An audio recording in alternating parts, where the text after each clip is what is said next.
Attendez un petit peu. Est-ce que vous pouvez dire votre numéro d'équipe? M11. Parfait. Donc, j'ai juste un petit texte à vous lire. Après, je vais inviter les juges à se présenter. Vous allez pouvoir commencer. Donc, vous avez 15 minutes pour la présentation. Je vous montrerai le temps restant à l'aide de cartons 7, 4 et 2 minutes ainsi qu'aux 30 secondes restantes. Je vais faire le décompte des 10 dernières secondes avec mes doigts et j'afficherai un carton indiquant la fin de votre présentation. Il y a une période de questions d'une durée de 5 minutes chronométrée qui va suivre. Après 5 minutes, je vais annoncer la fin de celle-ci. Si vous êtes en train de répondre à une question, vous allez devoir brièvement conclure. Vous ne devez en aucun temps dévoiler la provenance de votre cégep sous peine de disqualification immédiate. Veuillez s'il vous plaît rester dans la zone de captation vidéo délimitée par les marques au sol. Donc, il y a des petits tapes verts de chaque côté de vous. À tous les observateurs, le silence vous sera demandé tout au long de la présentation et la période de questions. Si vous désirez applaudir, vous devrez attendre la fin de la période de questions. Vous ne devez en aucun temps dévoiler la provenance de l'équipe qui présente. Aucune entrée ni sortie de la salle n'est permise durant la présentation ou la période de questions. Veuillez éteindre la sonnerie de vos téléphones.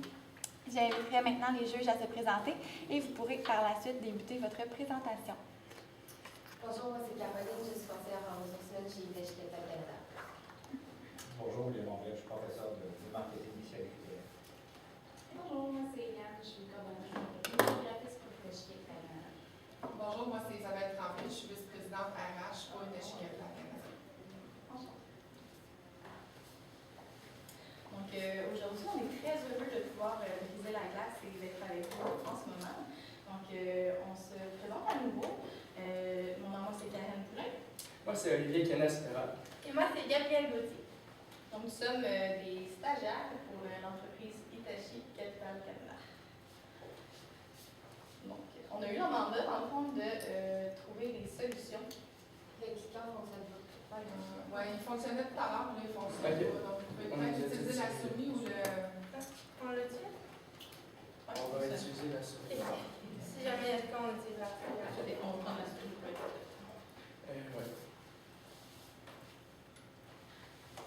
Donc, on a bien saisi que l'entreprise était vraiment une entreprise qui était vraiment qui se diversifiait dans le fond, sur plusieurs plans. Donc, Hitachi est vraiment spécialiste sur plusieurs plans. C'est vraiment une entreprise qui a à cœur ses employés, qui est éthique et culturellement responsable. C'est vraiment une entreprise qui est novatrice donc, dans le domaine. Puis, dans le fond, pour ce qui est aussi de l'employabilité, on va tenter de trouver des stratégies pour améliorer toutes ces sphères-là. Pour ce qui est de la problématique, donc en général, les gens ont une perception erronée à l'égard de la marque Hitachi. En fait, ils pensent que ça se limite simplement à l'électronique, alors que vraiment, c'est vraiment plus large que ça.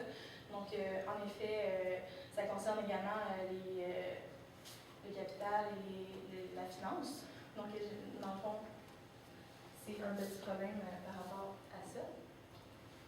Alors, notre mandat serait d'apporter des solutions novatrices afin d'améliorer la notoriété de la marque employeur pour se distinguer des autres marques. On va voir les concurrents. Donc, toujours dans le même sens, notre objectif, ça va être justement de corriger la perception erronée que les futurs employés ont de Hitachi. Puis, voilà. Parfait. On va commencer tout de suite avec la clientèle cible. Donc, nous, on a ciblé la génération Y, donc 23 à 38 ans, parce que c'est sûr qu'on a remarqué qu'ils sont le plus présents en ce moment dans votre entreprise. Puis, c'est souvent ceux-là qui sortent aussi du marché du travail. Donc, si on veut les garder plus longtemps, tout de suite à la sortie du travail, c'est toujours une bonne idée. Autant les hommes que les femmes, des résidents au Québec spécialement, parce que dans c'était mentionné qu'on parlait vraiment du Québec. Puis des gens qui ont fait des études supérieures, postsecondaires, principalement en administration. Alors, concentrons-nous sur les forces et faiblesses, l'analyse interne et externe de l'entreprise Hitachi. Alors, pour commencer, les forces. Hitachi est vraiment présent physiquement. Ils sont présents dans les universités, les salons d'emploi, et aussi l'engagement social. En fait, les avantages sociaux de l'entreprise et où il fait bon de travailler. Pour les côtés opportunités, il y aurait une rétention personnelle. Alors, le roulement de taux. Donc, pour l'augmenter un petit peu, pour garder les employés, parce que c'est bien de les sensibiliser à entrer dans l'entreprise, mais les garder en long terme, c'est vraiment ce qui va être le plus avantageux. Exactement. Merci, Karen. Et aussi une augmentation du nombre de candidatures. On va jouer là-dessus. Dirigeons-nous sur les côtés faibles. L'entreprise Hitachi, que nous avons trouvé. Le site web, il rejoint mal les candidats possibles. Les kiosques, il manque de couleurs, un peu attrayant. On a trouvé qu'il manquait d'interactivité. Et ce qui nous amène aux menaces, en fait, la menace, ça serait concrètement la pénurie de main-d'œuvre. C'est vraiment une menace de nos jours, la pénurie de main-d'œuvre, parce qu'on est beaucoup présent et il manque de main-d'œuvre. Bon.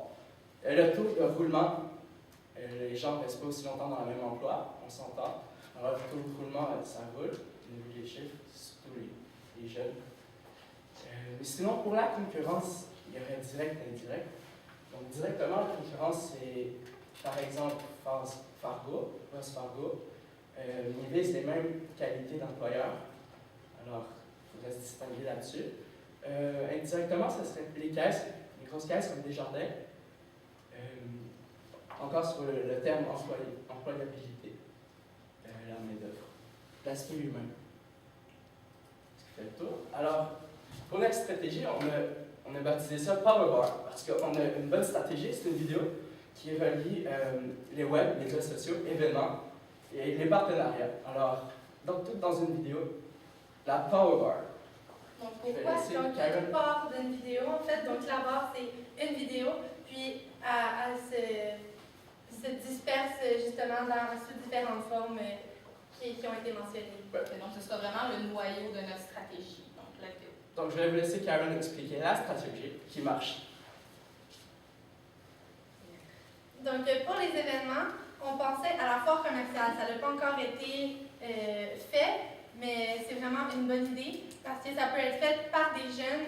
Donc, Oui, on peut dans le fond justement commanditer un cégep quelconque pour que justement il vous fasse un kiosque dans une foire commerciale. Aussi les salons de l'emploi comme vous faites déjà, on continue ça. Puis des kiosques dans les universités. Donc, on avait parlé de se présenter dans les universités, mais faire un kiosque, c'est toujours plus attrayant. Parlant des kiosques, l'amélioration du kiosque, donc plus coloré, plus interactif, plus connecté. Donc on parle de iPad, les gens vont pouvoir justement s'inscrire en ligne pour faire une demande de candidature. Faire des exemples des projets que vous faites, donner des exemples, mettre la vidéo professionnelle en arrière-plan aussi. Puis ajouter des photos des employés en action. Parce que de pouvoir se projeter dans l'image, se dire moi je pourrais être là avec le sourire, ça a l'air le fun de travailler là. Je vois les gens qui travaillent là, ils ont l'air d'avoir du plaisir. Donc de pouvoir le voir, de pouvoir se projeter dans l'image, ça pourrait vraiment aider le kiosque à être plus attrayant, plus coloré aussi. C'est justement d'inspirer la confiance dans le fond aux futurs recrues, justement pour qu'ils puissent bien s'imaginer puis se dire wow, c'est vraiment l'entreprise qui accueille ses employés. Vraiment c'est bien représenté de cette façon-là.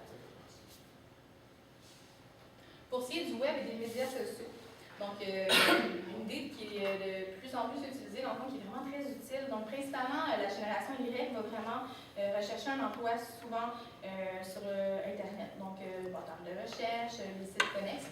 Donc un moteur de recherche, comment ça fonctionne, c'est avec des mots-clés.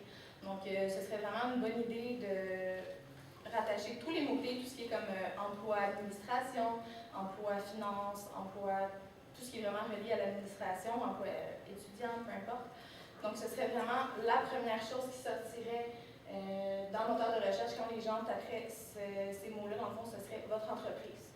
Donc là, vous pourriez aussi, dans le fond, mettre un lien directement vers la vidéo, les missions, la valeur, un petit peu de l'entreprise, pour que les gens se projettent dans l'avenir, puis qu'il y ait vraiment l'envie de travailler pour vous. Donc, pour ce qui est de la vidéo sur les médias sociaux, c'est vraiment le cœur de notre stratégie. Donc, cette vidéo-là, on la voyait un petit peu comme une vidéo storytelling. Donc, vraiment, qui raconte l'histoire d'Hitachi. Donc, dans le fond, nous, ce qu'on pense, c'est qu'on veut De nos jours, c'est vraiment facile, il y a tellement d'offres d'emploi, mais justement, on veut sensibiliser les gens vraiment à travailler pour une entreprise qui vont estimer, qui vont savoir, qui vont se sentir bien. Donc, les gens ont vraiment à cœur leurs sentiments dans l'entreprise.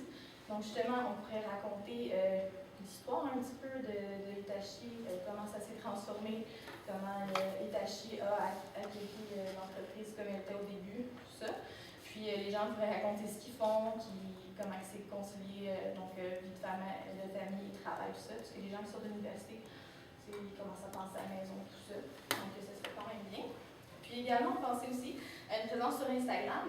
Donc, on avait vu un petit peu l'idée qui était présente sur Instagram pour le club social, mais nous, on parle vraiment plus d'une présence sur Instagram qui est de l'entreprise. Donc, vraiment au niveau des employés. Donc, on pourrait faire une petite publication Instagram comme, je ne sais pas moi, le directeur des finances, il pourrait être présenté. Puis, on présente c'est quoi, qu'est-ce qu'il préfère le plus dans son travail, qu'est-ce que ça lui a apporté au niveau de l'expérience de travailler chez Hitachi. Donc, vraiment, c'est ce qui pourrait vraiment toucher les gens, puis qui vont pouvoir se projeter, puis ça va les inspirer également.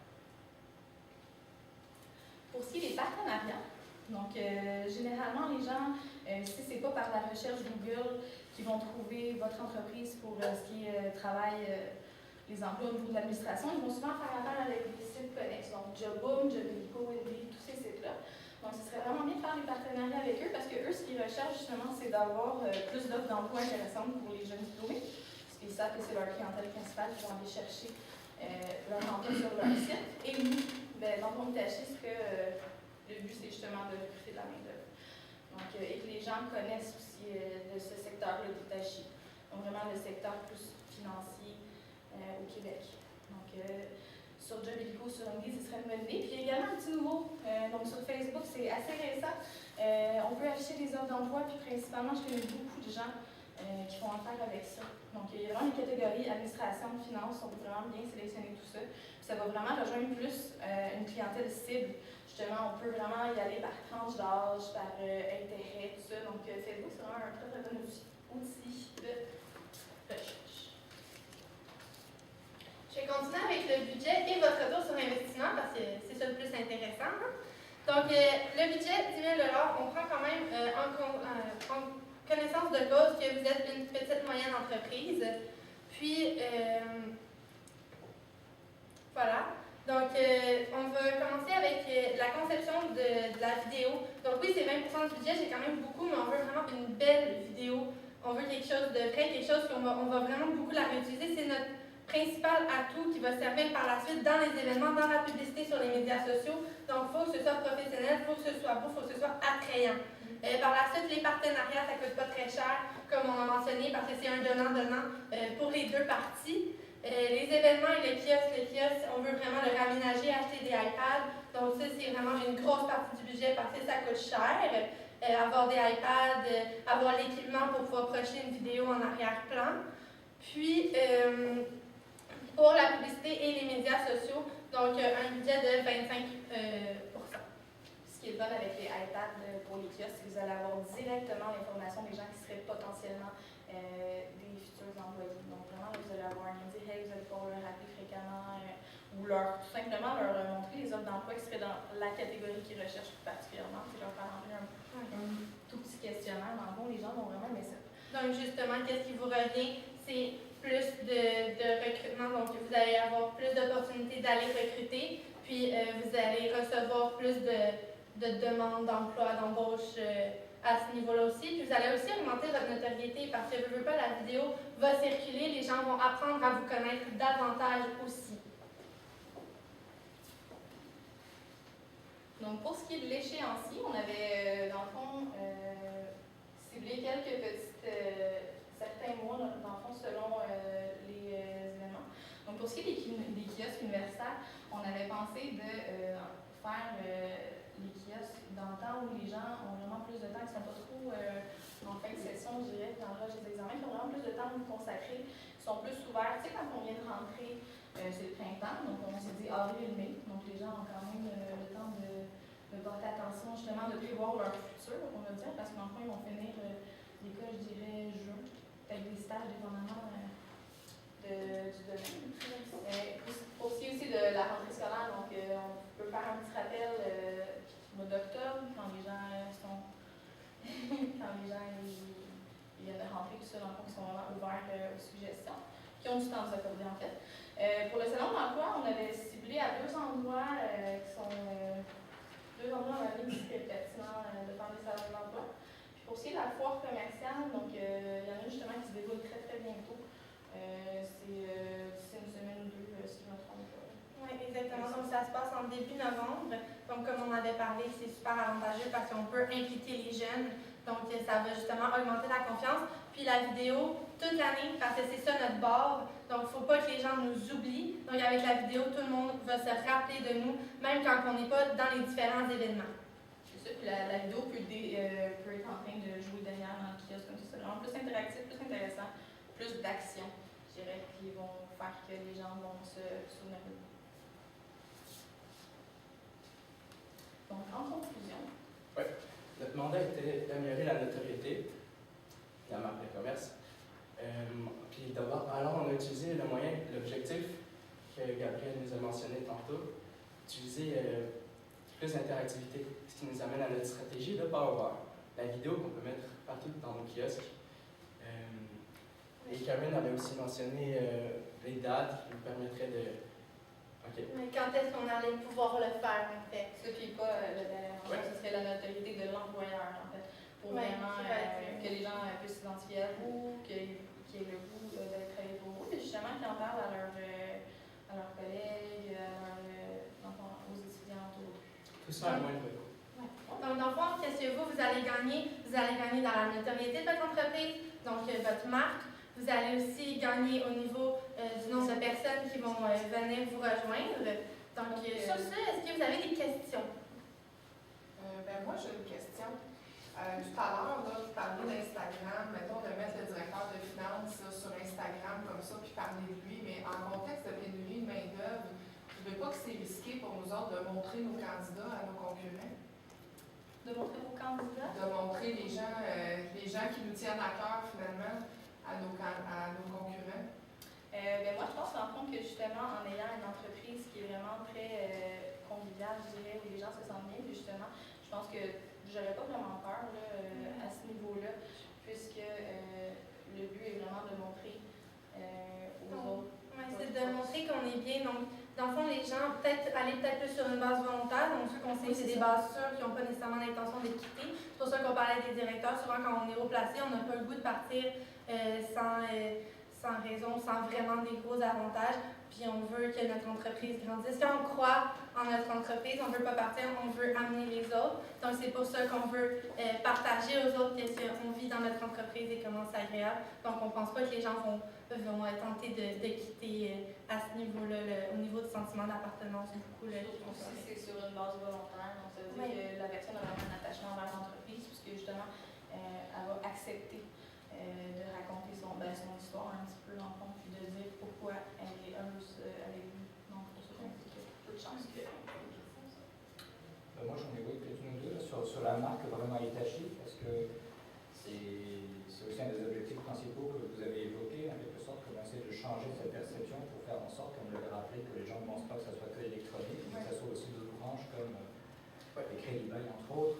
Sur quoi on peut focaliser, sur quoi on peut mettre l'emphase pour que Hitachi, dans l'esprit des gens, fasse un lien plus direct avec le domaine du monde de la finance, et puis moins les engins de chantier, moins les électroniques comme les télévisions et autres. Oui. Moi, je pense qu'on pourrait soit rajouter une petite phrase en bas, dans le fond, dans vos affiches, tout ça, qui va vraiment expliquer comme crédit bail pour petites et moyennes entreprises, tout ça, vraiment du détail. Sinon, plus exploiter l'aspect financier, comme ça peut sembler un petit peu simple comme idée, mais vraiment rajouter comme tout ce qui rapporte le milieu financier. Donc, soit des signes de dollars à certains endroits, des gens avec leur portefeuille, vraiment tout ce qui est associé à la finance. Puis qu'on voit aussi les jeunes entrepreneurs, puis justement que les gens comprennent vraiment le lien. Parce que la première image, je pense que les gens vont retenir. On pensait aussi même au niveau des objets promotionnels, un petit calendrier, un petit portefeuille. C'est banal, mais on associe ça à l'argent. L'argent, on l'associe à la finance. Puis ça va permettre justement d'émerger rester dans la tête des gens. Peut-être une question de la continuité. Dans le storytelling que vous proposez, est-ce que l'histoire d'Itachi devrait figurer? Dans le fond, c'est comment Itachi a évolué. Donc, justement, son histoire, qu'est-ce qui est arrivé, comment ça a commencé de où, c'était quoi le but au début, qu'est-ce qu'on voulait faire. Parce que souvent, c'est ça qui nous permet de se rattacher à une entreprise, c'est-à-dire, moi, je veux ça aussi, j'ai le même objectif, je veux atteindre le même but, j'ai les mêmes valeurs. Donc, justement, quand on va avec l'histoire de Itachi, puis qu'on connaît l'histoire, on peut se rattacher à celle-ci, puis sentir, hey, moi, j'ai eu un parcours, un parcours de vie qui ressemble au parcours que l'entreprise a fait, je me sens interpellée. C'est ça, ce serait surtout au niveau de Hitachi Capital dans le Fonds Canada. Ce serait pas au niveau de Hitachi à travers le monde. Ce serait vraiment au niveau du Québec, la PME est partie d'où, assez rendue où. Les gens, avant, j'imagine qu'il y a des gens qui sont avec vous depuis très très longtemps, dans le fond, les raisons pour lesquelles ils sont là depuis très très longtemps. Donc vraiment, pourquoi ils ont encore l'entreprise. Moi, j'ai une question au niveau de la foire commerciale. Je connais pas ça. Est-ce que vous pouvez m'en parler davantage? Oui, dans le fond, c'est comme un kiosque qu'on fait vraiment comme si on était dans l'entreprise pendant ces moments-là. Il y a justement des opportunités, des fois il y a des rabais qui sont donnés. Dans ce cas-ci, ça serait des carnets pour remplir un formulaire d'emploi, d'inscription d'emploi. Ouais.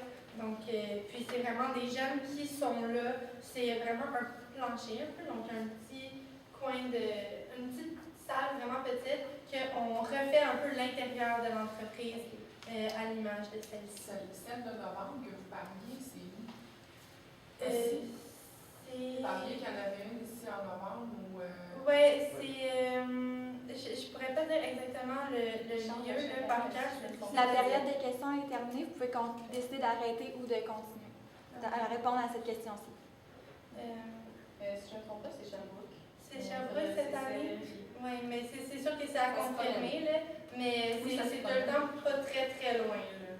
C'est dans le Québec, dans le fond. Puis souvent, les étudiants qui vont faire la foire commerciale sont les étudiants qui vont faire des activités comme la relève en gestion. Donc, ça va vraiment être un milieu que vous allez